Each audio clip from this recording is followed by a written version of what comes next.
넵투누스는 라틴식의 표현인데 포세이돈이죠. 해왕성은 또 넵튠이죠. 종교개혁 이후에 30년 전쟁이라든지 이런 위그노 전쟁이라든지 이런 전쟁들이 있었죠. 혁명과 관련된 여러 전쟁들이 있었고 19세기 말에 남북전쟁이 있었는데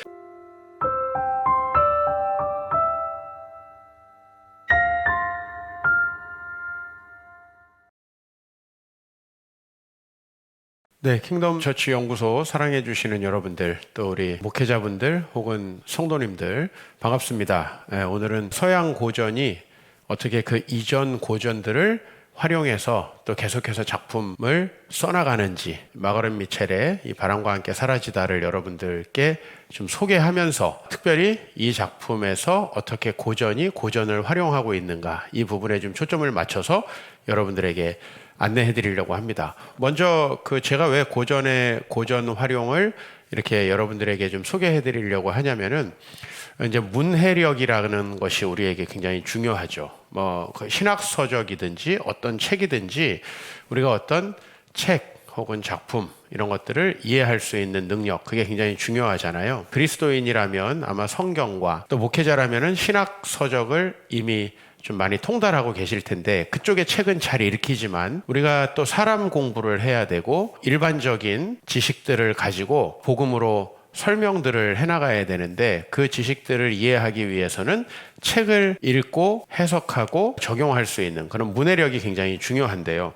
우선은 여러분들 서양 고전이라고 하면 두 가지 큰 요소가 있죠. 성경 혹은 신학 플러스 인문 고전인데 우리가 인문 고전 쪽으로는 좀 문해력이 떨어지는 것들이 사실이기 때문에 여러분들과 이 문해력을 높이는 차원에서 또 복음 사역을 더 강화하는 차원에서 또 우리가 사람을 이해하고 더 폭넓은 세상을 바라보는 시각 또 복음을 설명하는 좀 더 명료함 그런 것들을 갖추기 위해서는 고전의 고전 활용을 통해서 문해력을 넓혀보고자 하는 뜻이 있습니다. 바람과 함께 사라지다라는 작품, 내일은 내일의 해가 뜬다라는 문장으로도 유명한데요. 남북전쟁 당시에 남부 특히 조지아주 중심으로 목화 농장을 하고 있던 그 귀족 사회가 어떻게 붕괴되고 새롭게 생성되는지 이제 이것에 대한 일종의 보고서이기도 한데 작가들마다 아주 흥미롭게 인간의 삶의 차원에서 전쟁을 풀어가잖아요. 그래서 스칼렛 오하라라고 하는 한 여인을 중심으로 해가지고 그 주변 인물들을 통해서 바람과 함께 사라지다는 전쟁, 또 사랑, 또 조지아주 목화 농장의 배경으로 한 미국의 어떤 문화,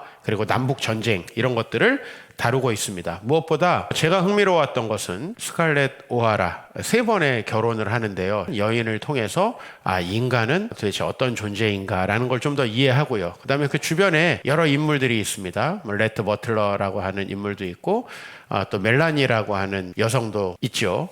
그런 이제 여러 인물들을 통해서 바람과 함께 사라지다가 우리에게 또 인문 고전으로서 자리 잡은 것은 그만큼 우리 주변에 살아 있음직한 또 우리 주변에 존재하고 있는 사람들을 보게 만들어주고 또 나를 보게 만들어주기 때문에 좋은 작품 저도 굉장히 흥미롭게 읽었고요. 무엇보다 미국 남부 조지아 또 한인들이 되게 많이 사는 지역이잖아요. 그런 지역의 분들은 꼭 또 읽으시면 좋겠다라는 생각이 들 정도로 미 남부의 과거의 생활상 그리고 어떻게 링컨 대통령의 주도하에 이루어진 이 북군과의 전쟁을 통해서 이 남쪽 지역이 변화되어 가는가 또 조지아라는 도시가 어떻게 생성되는가 거기에서 사람들은 도대체 여전히 전쟁통이지만 어떻게 사랑하고 미워하고 또 자기의 생존을 이어가는가 그런 내용들을 다루고 있는 아주 흥미로운 작품입니다. 제가 이제 지금부터 이 작품을 처음부터 끝까지 한번 중간중간에 내용들을 몇 가지 살펴보면서요. 그게 일종의 여러분에게 줄거리 전달도 될 수 있겠지만 바람과 함께 사라지다는 20세기 미국 작품이잖아요.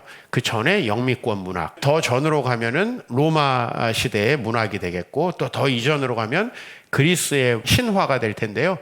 어떻게 활용하고 있는지 저희가 좀 같이 살펴보도록 하겠습니다. 먼저 제1부 1장 소설의 첫 문장 첫 번째 부분 제가 좀 읽어드리겠습니다. 스칼렛 오하라는 미인이 아니었지만 탈턴 쌍둥이 형제처럼 그녀의 매력에 사로잡힌 남자들은 그 사실을 제대로 깨닫지 못했다. 그 말은 진담이었으니 그녀는 자기가 대화의 가장 중요한 화제가 되지 않으면 어떤 얘기도 오래 참고 견딜 줄을 몰랐다. 이렇게 시작합니다. 그러니까 주인공 소개를 하고 있고요. 이 스칼렛 오하라는 전형적인 미인은 아니지만 주변 사람들을 사로잡고 자기가 어쨌든 항상 화제의 주인공이 되고 중심에 서는 어떤 그런 매력을 가진 여성이죠. 이제 이 여성이 앞으로 어떤 방식으로 사람들을 매료시키기도 하고 또 어떤 방식으로 사랑하기도 하고 이 전쟁통에 어떻게 생존을 이어가는 강인한 정신력을 드러내는지 뭐 이제 그런 부분들을 저희들이 볼 수 있는데 우선 이런 작품이라는 것을 좀 알고 다음 6장으로 저희가 넘어가겠습니다. 6장에 이제 이런 분위기가 있어요. 세커리 씨 작품에 관해서는 난 당신 견해에 동의하고 싶지가 않아요. 그 사람은 냉소적이죠. 내 생각에 그는 디킨스 씨 같은 신사는 아닌 듯 싶어요. 요 문장이 있습니다. 여러분들 이 작품의 요 구절이 좀 이해가 되나요? 아마 잘 이해가 안 될 겁니다. 여기 세커리라고 하는 사람과 이제 디킨스라고 하는 사람이 나오는데 이 두 사람은 영국 빅토리아 시대 때의 두 문필입니다. 영국 작가들이라는 거죠. 이 마가렛 미첼보다는 한 세기 혹은 반세기 정도 앞에 있었던 사람들인데 이제 그 중에서 이 찰스 디킨스는 신사라는 말과 굉장히 관련돼 있죠. 킹덤 인문학 세미나에서 다루는 작품 중에 한 작품인 위대한 유산, 그 작품 안에 보면은 누가 진짜 신사인가 라고 하는 내용을 다루고 있죠. 그래서 이 찰스 디킨스는 당시에 돈과 세상 것에 쪄들어버린, 어떻게 보면 찰스 디킨스 하면 또 크리스마스 캐럴 스크루지 생각나잖아요. 그런 사람들이 신사가 아니라 진정으로 내면의 덕을 갖춘 사람, 그런 사람이 신사다라고 하는 내용의 작품들을 썼어요. 그래서 참 디킨스는 영국에서 너무나 사랑받는 작가인데요. 찰스 디킨스가 죽었을 때 그 당시에 노동자들은 우리의 친구가 죽었다며 굉장히 울부짖었다고 합니다. 뭐 저희 교회 근처에는 현충원이 있는데요. 이제 영국 런던에 가면은 우리 현충원에 해당하는 그런 이제 많은 유명한 분들이 묻혀 있는 곳이 이제 웨스트민스터 사원인데 그 웨스트민스터 사원에 찰스 디킨스의 묘비가 있어요. 그는 가난하고 고통받고 박해받는 자들의 동정자였으며 그의 죽음으로 인해 세상은 영국의 가장 훌륭한 작가 중 하나를 잃었다. 이렇게 써 있다고 합니다. 참 부럽잖아요. 위대한 유산이라는 작품에 핍이라는 주인공이 나오고 핍이 스스로 신사가 되려고 하지만 그를 진짜로 품고 신사의 덕목을 보여준 사람은 대장장이 조라는 사람이었는데 그만큼 내면의 덕 그리고 물질 만능주의에 빠져 있는 당시 산업사회 이후에 영국 사회를 비판한 작가인데요. 세커리라는 작가는 굉장히 냉소적인 작품들을 많이 썼고 또 풍자적인 작품을 썼는데 찰스 디킨스는 굉장히 실제적이고 현실적이면서도 따뜻한 작품들을 썼기 때문에 이제 신사라는 덕목과 디킨스를 연결하고 있다. 이게 여러분들이 이제 세커리라는 작가와 디킨스라는 작가 혹은 그들의 작품을 좀 아신다면 우리 킹덤 인문학 세미나와 같은 과정들을 통해서 또 여러분들의 독서를 통해서 안다면 훨씬 더 잘 이해가 될 수 있겠죠. 2부로 넘어가서 12장 그 본문을 좀 살펴보겠습니다. 이제 남북 전쟁이 지금 일어났어요. 남북 전쟁 중에 전쟁이란 다 신성합니다. 그가 말했다. 전쟁에서 싸워야 하는 사람들에게는 그렇죠. 만일 전쟁을 일으킨 사람들이 그 전쟁을 성스럽게 꾸며놓지 않았다면 전쟁에 나서 싸울 정도로 멍청한 사람이 어디 있겠습니까? 하지만 전쟁터에서 싸우는 멍청이들에게 웅병가들이 어떤 열렬한 표어를 제시하든지 간에 그리고 전쟁에 어떤 숭고한 목적의식을 부여하던 간에 전쟁을 하는 이유란 한 가지밖에 없습니다. 돈이라는 이유죠. 모든 전쟁은 사실상 돈 싸움입니다. 이런 부분이 있어요. 동의하십니까? 사실은 그 많은 전쟁이 실제로는 이권이고 과거에 그 일본이 전쟁을 많이 하게 된 이유도 일본이 중일 전쟁, 러일 전쟁 하다 보니까 굉장히 많은 전쟁 보상금을 받게 됐대요. 그러니까 이 전쟁이라는 것은 결국은 굉장히 다양한 어떤 명분을 제시하고 목적의식을 제시하지만 결국은 돈이라는 것이다 라고 하면서 이런 말을 덧붙입니다. 하지만 그런 진실을 깨닫는 사람이 너무나 드물어요. 사람들은 나팔과 북소리 그리고 고향에서 호의호식하며 지내는 웅병가들의 멋진 연설 때문에 다른 소리는 귀에 들리지도 않아요. 때로는 사람들이 이단자들로부터 그리스도의 무덤을 지켜라 라고 외치고 때로는 천주교를 타도하라고 절규하는가 하면 때로는 자유를 달라고 외치며 또 어떤 때는 목화와 노예제도와 주권을 지키자라는 구호로 바뀝니다. 그러니까 실제로 전쟁에 나가지 않고 이렇게 사람들을 선동하고 전쟁에 나가게 하는 웅병가들이 있다. 그들은 사실은 고향에서 호의호식한다라고 하면서 많은 사람들이 나가서 사실 희생되고 있다라는 거예요. 근데 이 부분 중에서 이단자들로부터 그리스도의 무덤을 지켜라. 이것은 무엇을 이야기하죠? 네, 바로 11세기에서 13세기 정도까지 있었던 이제 십자군 전쟁 이야기를 하는 거고요. 그죠? 그러니까 예루살렘을 탈환하고 거기를 지켜야 된다라고 하면서 명분을 제시하는 전쟁이었다는 거고요. 천주교를 타도하라. 이건 바로 이제 종교개혁 이후에 있었던 여러 전쟁들을 이야기하고 있고, 그 다음에 때로는 자유를 달라. 뭐 프랑스 혁명과 또 명예혁명과 청교도 전쟁. 그러니까 뭐 이건 일종의 내전의 형태인데요. 자유를 달라라고 하는 명분의 전쟁. 그리고 작품에서 다루는 전쟁이죠. 목화와 노예제도와 주권을 지키자. 뭐 이런 구호를 바꾸어 달지만 결국에는 이 전쟁들이 어떤 명분이 있을까라고 하는 걸 이 작품은 좀 제기하고 있는데, 요 네 가지 정도의 전쟁을 여러분이 이해하면 십자군 전쟁, 뭐 이후에 물론 100년 전쟁이 있었습니다만은 종교개혁 이후에 뭐 30년 전쟁이라든지 이런 위그노 전쟁이라든지 이런 전쟁들이 있었죠. 그리고 이제 혁명과 관련된 여러 전쟁들이 있었고 19세기 말에 남북전쟁이 있었는데, 이런 전쟁들을 여러분들이 좀 이해하신다면은 이런 작품들이 이해가 되는 거죠.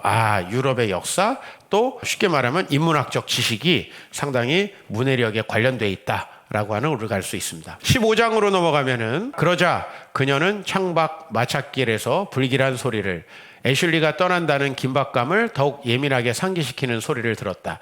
카론의 배 주변에서 찰랑거리는 물소리를 들은 이교도라고 해도 이렇게까지 참담한 기분은 아니리라.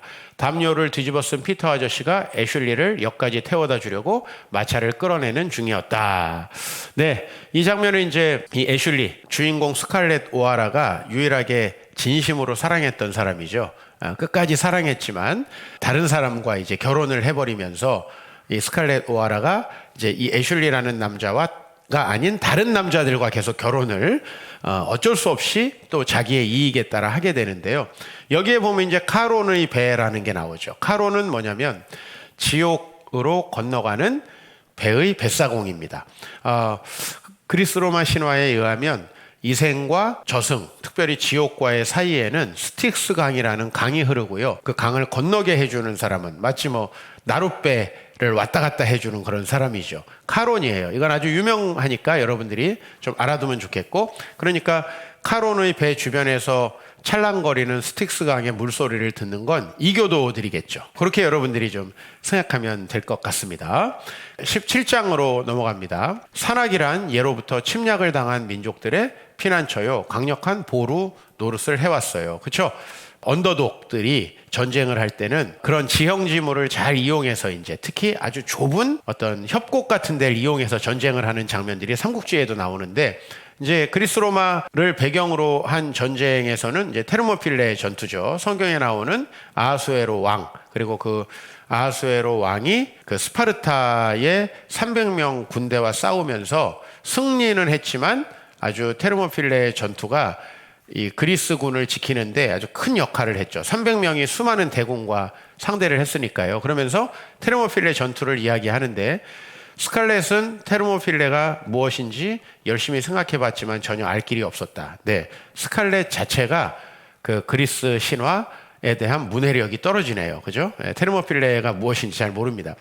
그러나 이제 레트 버틀러라고 이 스칼렛을 꾸준히, 글쎄요, 성적으로 흠모한 건지 진짜 사랑한 건지 알쏭달쏭한 스칼렛이 마지막으로 결혼한 사람이 이제 레트 버틀러인데, 테르모필레에서 싸운 사람들은 한 명도 안 남고 모두 죽었죠 하면서 이야기를 합니다. 예, 이 전쟁은 그리스 중부 동해안에서 한 4km 정도 되는 협곡입니다. 그래서 기원전 480년이니까 아하수에로 왕 때거든요. 스파르타 왕 레오니다스가 소수의 그리스 병력으로 사흘 동안 이곳에서 싸웠는데 300명 모두가 강력하게, 스파르타가 이래서 유명해진 거죠. 페르시아 대군과 싸우고 그 후에도 페르시아 골 또 로마 병력을 이곳에서 무찔렀던 그 굉장히 유명한 우리 봉오동 전투 이런 전투들 있잖아요. 그런 어떤 지형을 생각하면 되겠습니다. 그래서 이런 테르모필레라고 하는 지명도 여러분이 꼭 알아두셔야 되고 300명의 용사 그렇죠? 꼭 알아두시면 좋겠고요. 스파르타. 그리고 우리 또 다른 하나의 전쟁 이야기 나오는 부분을 읽어보겠습니다. 크로멜이 아일랜드군을 패배시킨 드로게다 공방전에서였는데 사람들은 식량이 하나도 없었고 아버지 얘기로는 그들이 굶어 죽어 길바닥에 쓰러졌고 결국은 고양이와 쥐 심지어는 바퀴벌레 따위도 모조리 잡아먹었대요. 그리고 또 항복하기 전에 그들은 서로 자기들끼리 잡아먹기도 했다고 아버지가 그랬지만 난 그 얘기를 믿어야 할지 어쩔지 모르겠어요. 예, 전쟁 이야기를 지금 해나가면서 그동안의 전쟁들이 소환되고 있는데 이 크로멜은 올리버 크로멜 여러분들 이 청교도 전쟁을 승리로 이끈 의회의 군 어떻게 보면 왕에 대한 시민군의 수장이었던 크로멜이죠. 크로멜이 이제 개신교를 대표하면서 아일랜드 군을 패배시킨 전쟁이 이제 드로게다 전쟁이었고요. 이 전쟁은 1649년 그러니까 1642년에서 1649년까지가 청교도 전쟁이었습니다. 우리는 이제 청교도 전쟁이라고 이렇게 이야기를 하지만 이건 또 영국 내전이기도 했고 어떻게 보면은 찰스 1세에 대한 반란군의 성격이었죠. 근데 이 전쟁에서 찰스 1세 군대를 이긴 사람이 이제 올리버 크로멜이고 찰스 1세를 처형한 다음에 어떻게 됐어요? 150년쯤 후에 프랑스 대혁명을 통해서 루이 16세를 죽였던 로베스피에르가 스스로 독재자가 됐듯이요.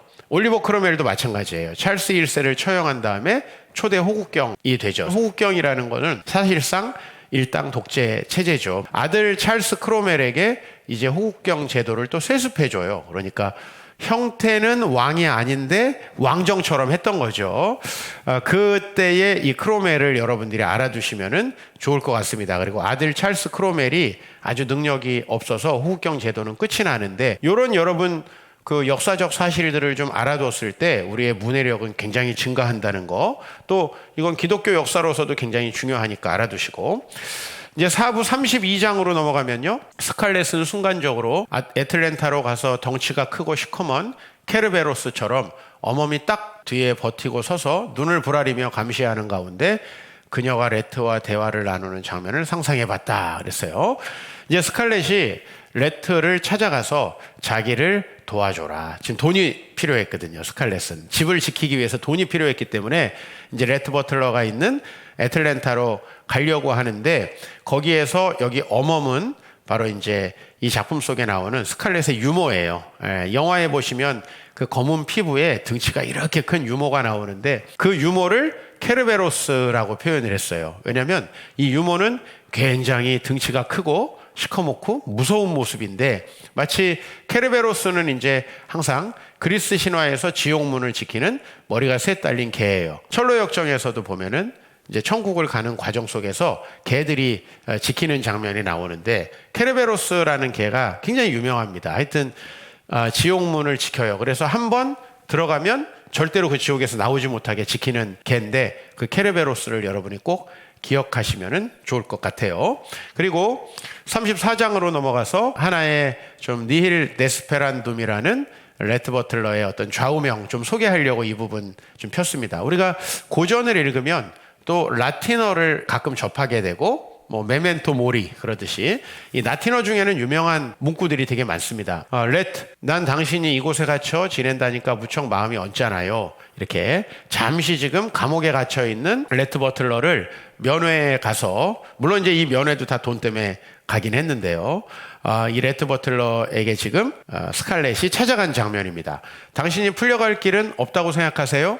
그랬더니 니힐 데스페란둠. 지금 여기에 도저히 풀려날 길이 없는데 절망할 필요는 없다. 니힐은 뭐 no, nothing, 그죠? 니힐리즘이라는 건 이제 허무주의 이잖아요. 니힐이라는 말은 이제 그런 뜻의 라틴어고, 데스페란둠은 이제 절망하는 거죠, 그죠? desperate, 뭐 이런 단어가 거기서 나온 거죠. 그래서 니힐 데스페란둠, 절망할 일은 없도다. 좋은 말 아닙니까? 예. 그래서 여러분 이런 그 하나의 문구들을 또 기억하는 것도 나중에 여러분 이 문장을 가지고 또 다르게 인용할 때 이 레트 버틀러가 이 작품에서요 정말 이렇게 표현하면 어떨지 몰라도 바퀴벌레처럼 끝까지 살아남습니다. 이 전쟁통에 돈도 많이 벌고 어려운 일이 생겨도 감옥에 있어도 어떻게든 살아나게 되는데요. 나중에 이제 이 스칼렛이 그런 어떤 레트 버틀러의 뭐 책임감이라고 할까요? 또 끝까지 살아남고 자기를 책임져 주는 그런 모습 때문에 결국 결혼을 하게 됩니다. 그게 무슨 뜻이에요? 그건 글쎄 올시다라는 뜻이에요. 매혹적이고 무식한 아가씨 이러면서 스칼렛을 약올립니다. 사실은 절망할 일은 없다라는 이제 라틴어죠. 그렇게 여러분들 보시고요. 이제 40장으로 넘어갑니다. 40장에서 저는 이제 이 천주교와 나름이 개신교의 묘한 어떤 관계에 대해서 좀 여러분에게 소개하려고 해요. 이 스칼렛의 아버지가 지금 돌아가신 상태고요. 캐린과 수엘렌과 스칼렛이라는 자매가 있는데 아버지가 아일랜드 출신이거든요. 아일랜드는 뭐 카톨릭으로 유명하잖아요. 그러니까 카톨릭 배경으로 장례를 치르고 싶은데 카톨릭 신부님은 없고 한 상황에서 이야기가 벌어집니다. 한번 들어보세요. 언니들보다 훨씬 신앙심이 독실한 천주교도 였던 캐리는 스칼렛이 아틀란타에서 신부님을 모시고 오지 않았다고 하며 무척 못마땅해 했고, 윌과 수엘렌의 결혼식을 집전하기 위해 신부가 오면 그때 제럴드 아버지예요. 아버지를 위한 기도를 함께 해주리라는 이야기를 들은 다음에야 겨우 마음이 조금 누그러졌다. 근처에 개신교 목사를 데려오자는 제안을 반대했던 캐리는 기도서에 애슐리가 읽어야 할 곳을 일일이 표시해주고는 그에게 일을 다 맡겼다. 그러니까 이 캐리는요, 그 애슐리, 스칼렛이 좋아했던 스칼렛의 평생의 어떤 마음의 애인이죠. 이 애슐리에게 아버지를 위한 기도문을 낭독하도록 해요. 캐린이 애슐리에게 읽으라고 표시해 놓은 기도문 중에서 연옥의 영혼들에 관한 부분에 이르자 애슐리는 갑자기 기도문을 덮었다. 그러면서 그가 주기도문을 시작했다. 어떤 여기서 그 카톨릭과 어떤 개신교와 뭐 묘한 갈등들을 여러분들이 좀 볼 수 있겠습니까? 그래서 이 연옥은 또 개신교에서는 거부하는 거잖아요. 그러니까 그 부분에서 이제 주기도문을 읽고 무엇을 빼놓았는지를 눈치챈 유일한 사람인 캐린. 이거는 굉장히 독실한 사람이 아니면은 깨닫지 못하죠. 그래서 어리둥절해서 머리를 들었다. 애슐리는 장례식에 참석한 사람들 가운데 절반은 연옥이라는 말을 전혀 들어본 적도 없으며, 왜냐하면 남부의 분위기는 좀 더 개신교 쪽에 가까운 분위기잖아요. 이 청교도들이 이동해 갔었던 거니까.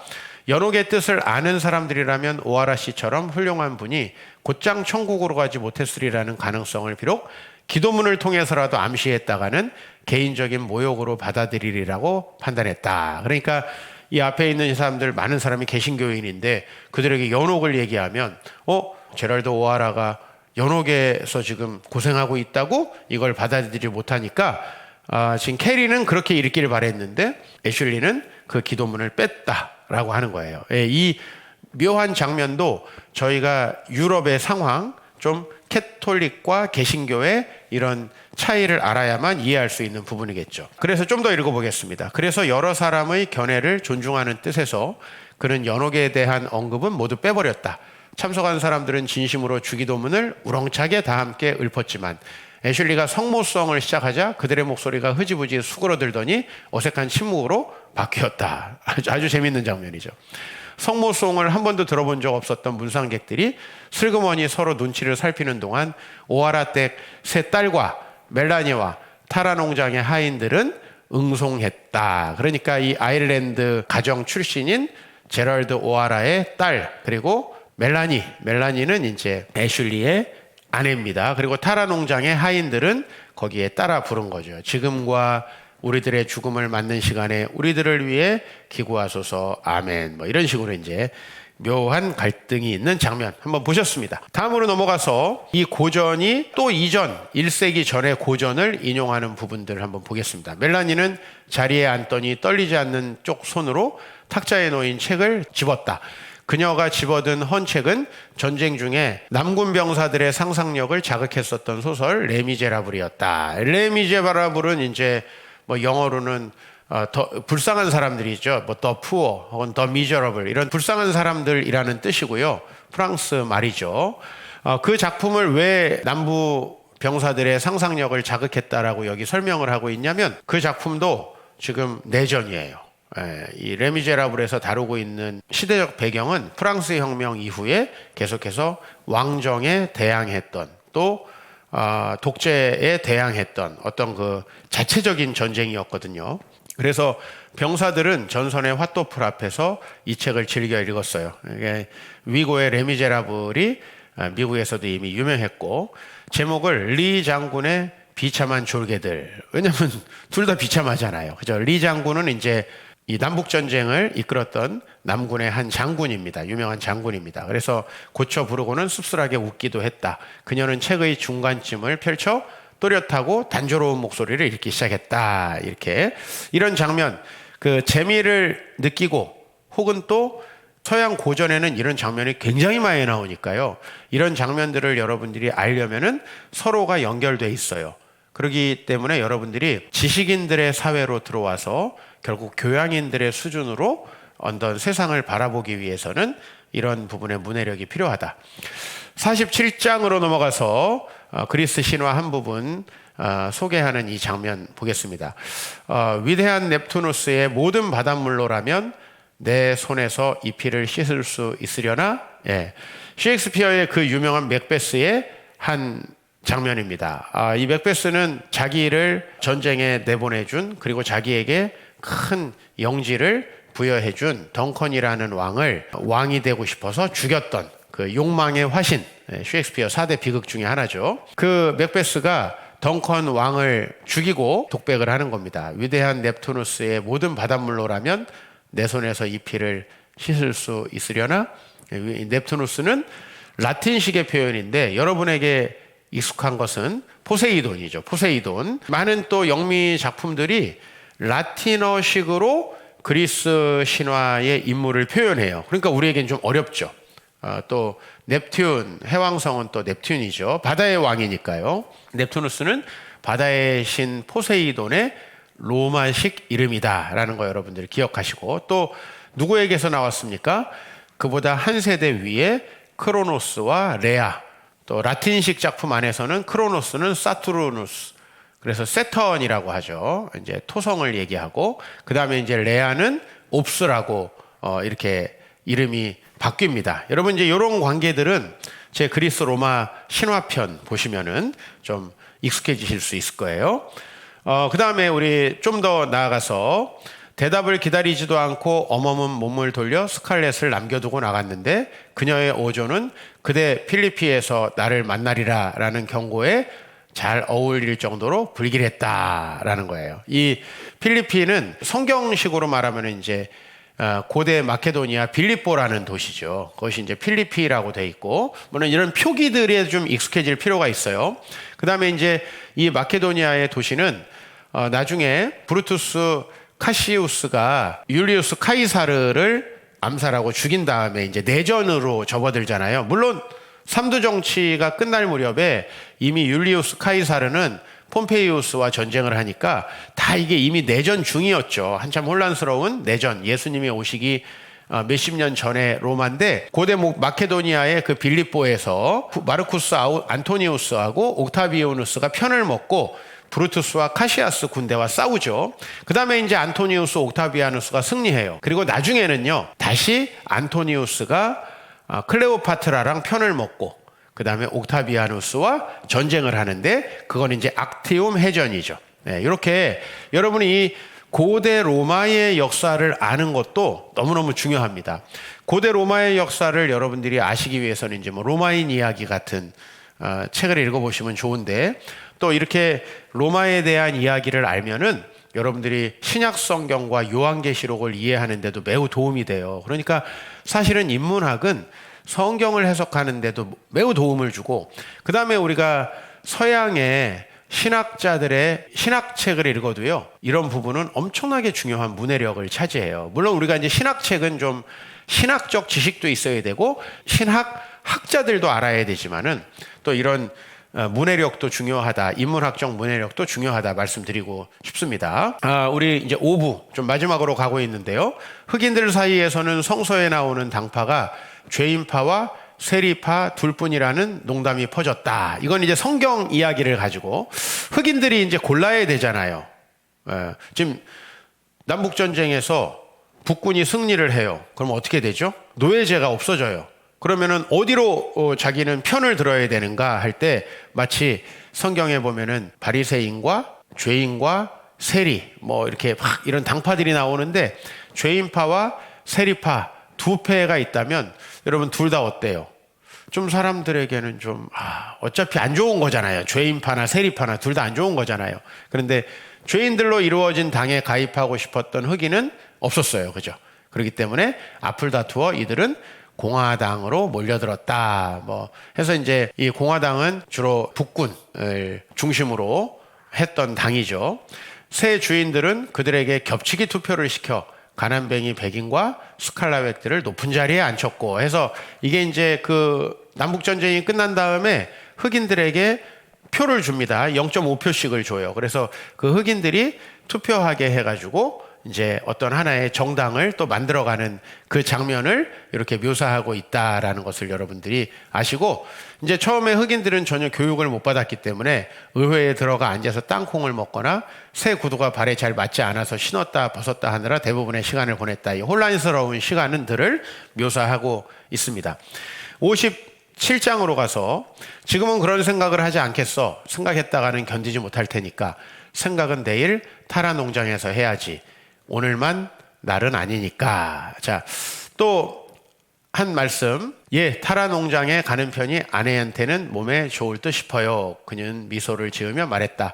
때때로 난 스칼렛이 돼지가 몸에 닿을 때마다 점점 더 힘이 세어지는 거인 안타이오스 같은 여자라는 생각이 들어요. 라고 하면서 자기 아내 스칼렛을 위해서 어디로 가자고 합니까? 타라 농장. 이제 타라 농장은 결국 스칼렛 아버지가 하던 농장이고, 이제 어떻게 보면 남부 사람들의 상징이죠. 목화 농장이었는데, 여기 이제 안타이오스라는 거인이 나옵니다. 이 안타이오스는 포세이돈과 대지의 여신 가이아 사이에서 나온 아들인데, 나그네들을 붙잡고 씨름을 벌여서 죽였어요. 근데 이 안타이오스는 발이 땅에 닿으면 힘이 세져서 헬라클라스가 공중으로 들어서 힘이 빠지게 한 다음에 내동댕이 쳐서 죽였다라는 전설의 인물입니다.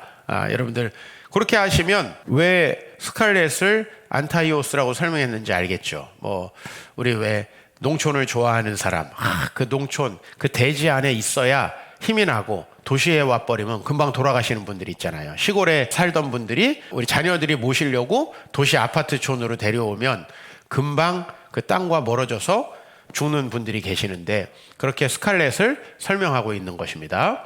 자, 그리고 이제 아내는 그녀가 사랑하는 붉은 흙에서 너무 오래 떨어져 지내면 좋지 않아요. 미드 박사가 아무리 강장제를 많이 지어준다고 해도 목화가 자라는 풍경만큼은 효과가 없죠 하면서, 이 이제 전체적인 작품의 좀 뒷부분인데요. 이 타라 농장, 그리고 남부 사람들에게 목화 농장이라는 게 얼마나 중요하고 그곳의 그 황토 흙이 얼마나 그들에게 소중했는데, 이 남북 전쟁으로 인해서 그 사람들이 그런 것들을 빼앗겨 버렸다라는 거. 왜냐면 이제 북군은요, 그때 당시에 저 위에 5대5 연안부터 시작해가지고 또 미시시피강 유역으로 해가지고 중공업, 공업이 많이 발달을 했어요. 그러니까 이 사람들에게는 노예제가 폐지가 더 난 거예요.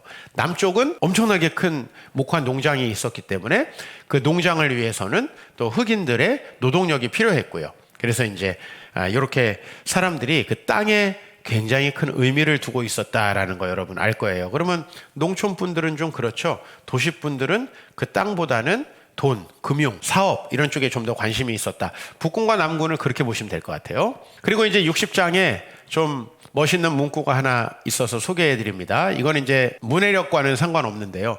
60장에 그리고 사과한다는 행위란 일단 때를 놓치고 나면 점점 더 어려워지고 결국은 불가능해지게 마련이었다. 저는 이 문장이 참 멋있어서 좀 소개해 드립니다. 사과는 좀 빨리 해야 되겠죠. 또 내 자존심을 내려놓고 적절한 시기에 해야 되겠죠. 그죠? 사과를 한번 놓치면 어려워진다.